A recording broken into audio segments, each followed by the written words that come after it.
silêncio Ele me leva até o seu altar, me levanta em minhas quedas. Só posso acreditar, Deus está aqui, lutando em meu lugar. Deus está no ar, no silêncio Ele me leva até o seu altar, me levanta em minhas quedas. Só posso acreditar, Deus está aqui, lutando em meu lugar.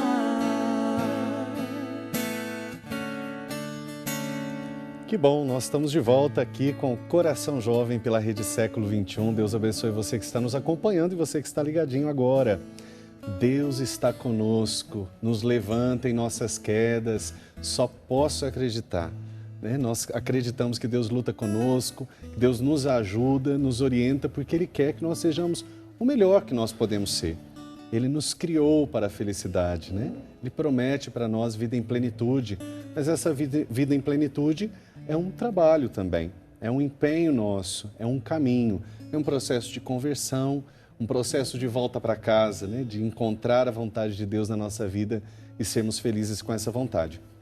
Nosso programa hoje está trabalhando o que se passa na sua cabeça. Nós queremos perguntar um pouquinho isso, refletir um pouquinho qual o nosso funcionamento, né? Como funciona nosso pensamento, o que nós temos, o que passa pela nossa cabeça, como a gente conhecer-se melhor, entender esse processo de pensamento que nós temos para poder mudar algumas coisas na nossa vida. Lembrando que tudo que nós estamos partilhando aqui, você pode acompanhar e você pode refletir, nos ajudar, perguntar através da nossa página, facebook.com/Coração Jovem TV.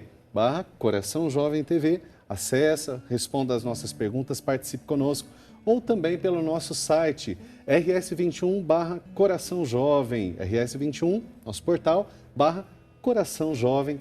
Você vai ter acesso aos vídeos, a todos os programas, alguns vídeos especiais também, com as canções do Coração Jovem, com alguns trabalhos que nós temos feito, Louvemos o Senhor Coração Jovem, que acontece uma vez por mês, enfim. Assunto não falta, material não falta, conteúdo para que nós possamos juntos crescer na fé. E para que a gente possa dar continuidade a esse nosso questionamento, vamos para mais um Jovem Pergunta. Tenho uma pergunta para fazer. Por que às vezes sentimos algo sem saber o motivo? Isso acho que é muito comum, né? Quem de nós já não passou por um momento em que a gente fala assim, eu estou com uma sensação estranha, uma sensação ruim. Claro que existem vários critérios, vários motivos para termos essas sensações. Existem até situações mesmo de enfermidade, em que nossos pensamentos, enfermidade emocional, né? Nossos pensamentos vão sempre para o negativo, enfim. Existem outras coisas. Mas, basicamente, por que às vezes a gente sente essas coisas assim que vem do nada? Eu estou triste, mas não tem motivo. Ou, né, dá aquela alegria, assim, uma alegria repentina. Geralmente a gente presta mais atenção na tristeza, claro, né? Então, por que a gente pensa isso, padre? O que acontece que às vezes tem esses sentimentos sem saber o porquê? É uma boa pergunta, Érica, e todos nós acho que já nos perguntamos isso, né? Você muitas vezes deve acordar deprimido, sem vontade de levantar da cama. Algumas vezes nós sabemos o porquê, outras, nossa, por que eu estou assim, né? Às vezes bate uma alegria e, nossa, de onde vem essa alegria? Não é fruto do acaso, não é simplesmente algo que surge do nada. Como nós já falamos um pouquinho no primeiro bloco, nós temos 3 componentes para entendermos o nosso funcionamento, não só mental, mas o comportamento, que são os pensamentos, que nós já falamos que existem essas categorias, os mais superficiais, os automáticos, os intermediários e aqueles mais nucleares, que são de um acesso mais difícil, né? E o processo é muito rápido, mas eu tenho os pensamentos e os pensamentos eles vão influenciar e vão gerar sentimentos. E através daquilo que eu sinto, que eu penso, é que eu vou me comportar. Mas tudo se dá de uma forma tão rápida que muitas vezes nós não percebemos o que estamos pensando. Nós geralmente percebemos primeiro aquilo que sentimos, né?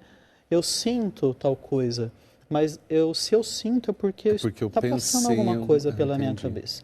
Então assim, se eu estou me sentindo bem, eu estou cultivando pensamentos bons, estou com a cabeça em algo bom, mesmo que esses pensamentos tenham passado pela minha mente de uma forma muito rápida, e geralmente são muito rápidos.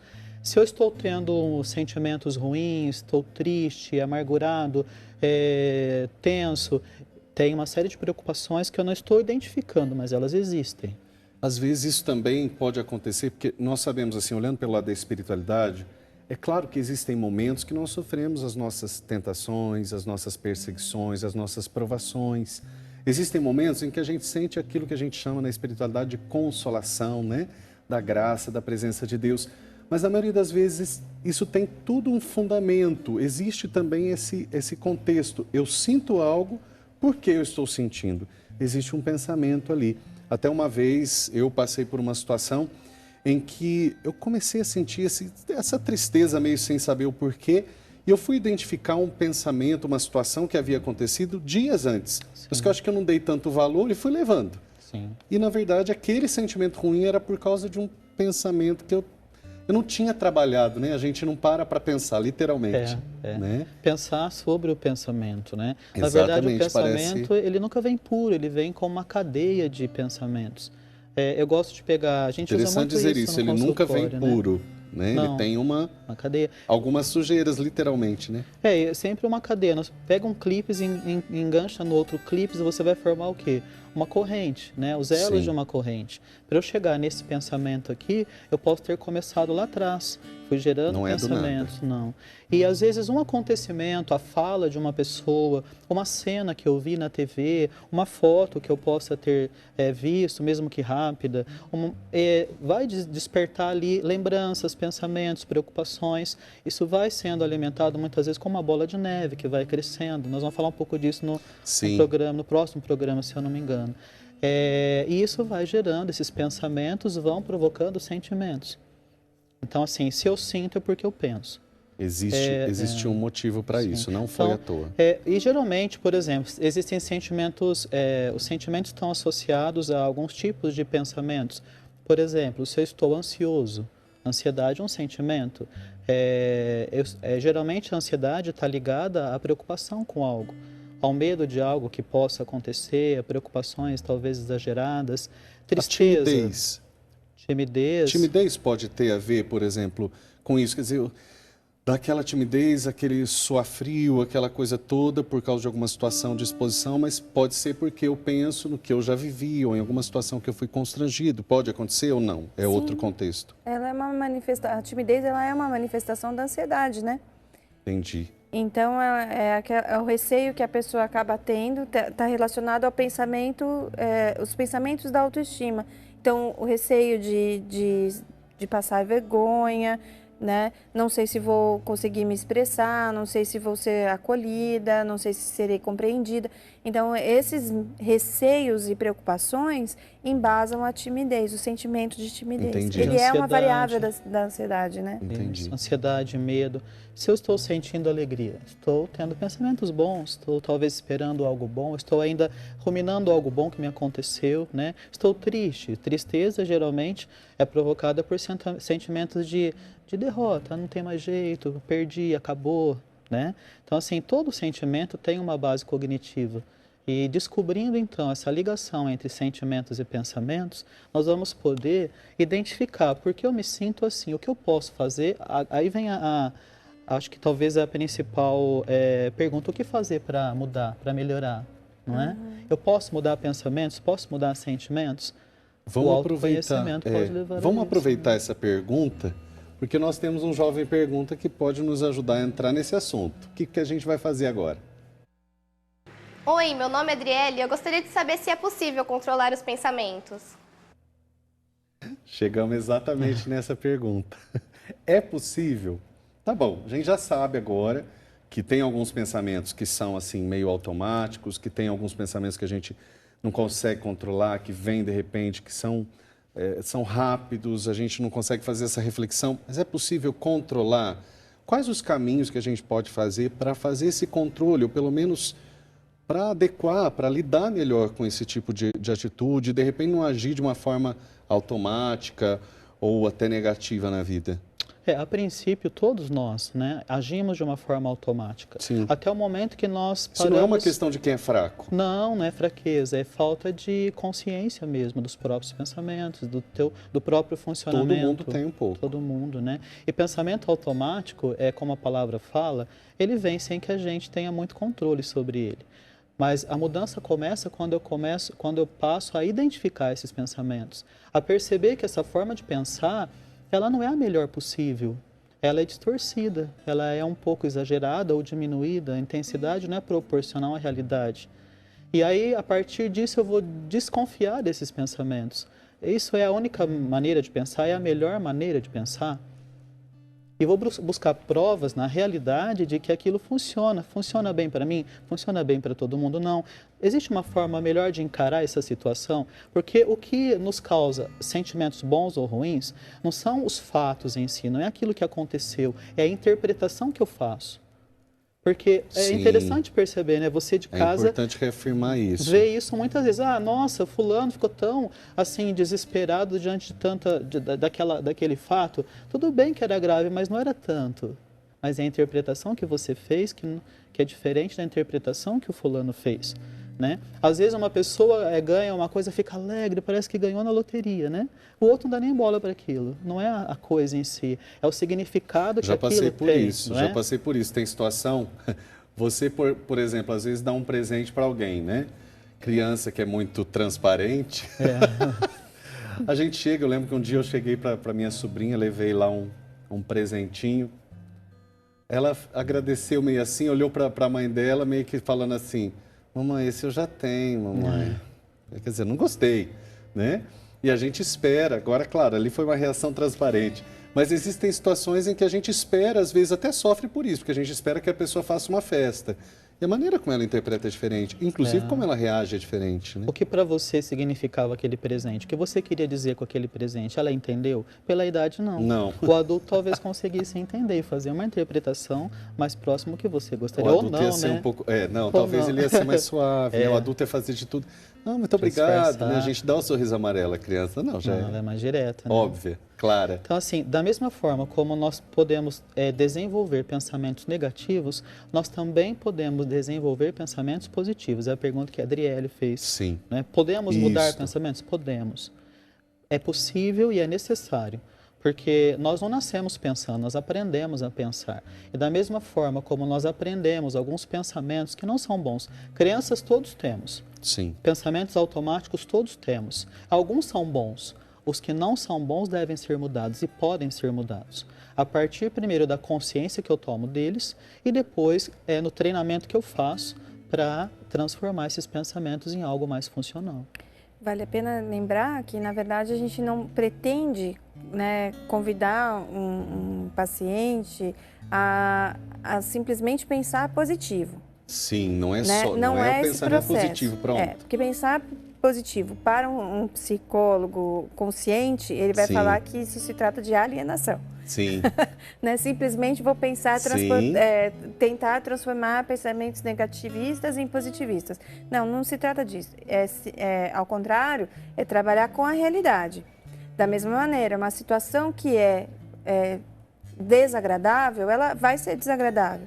Como perder uma pessoa, né? Alguém, puxa, você sente falta dessa pessoa.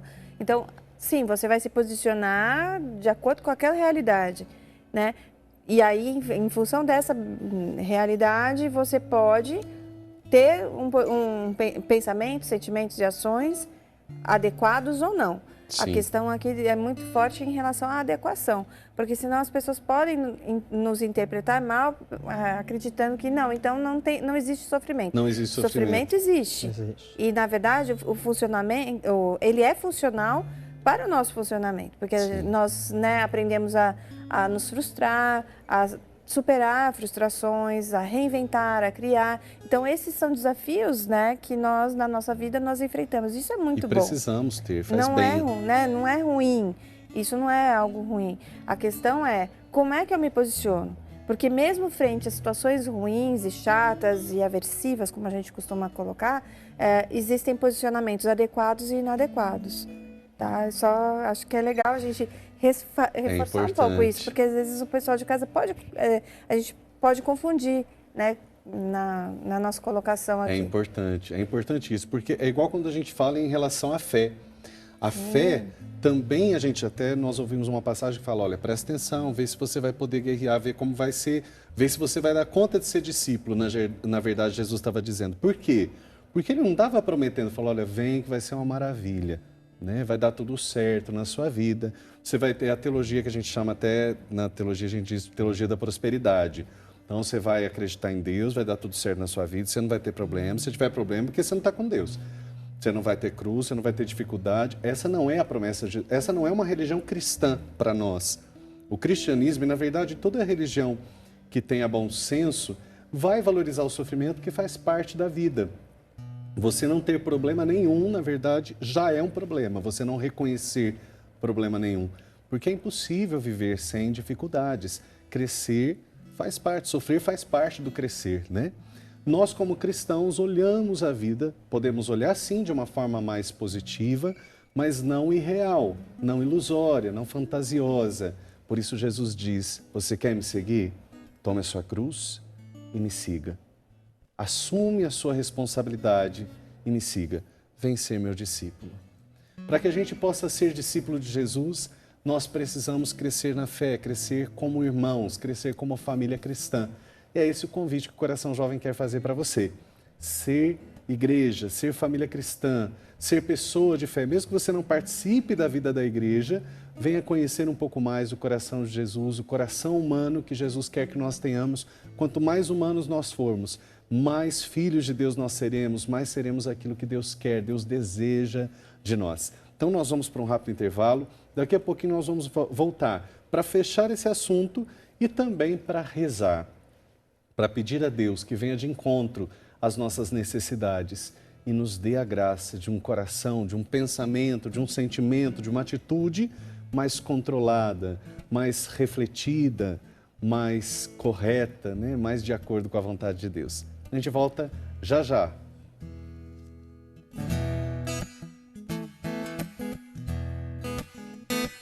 O maior milagre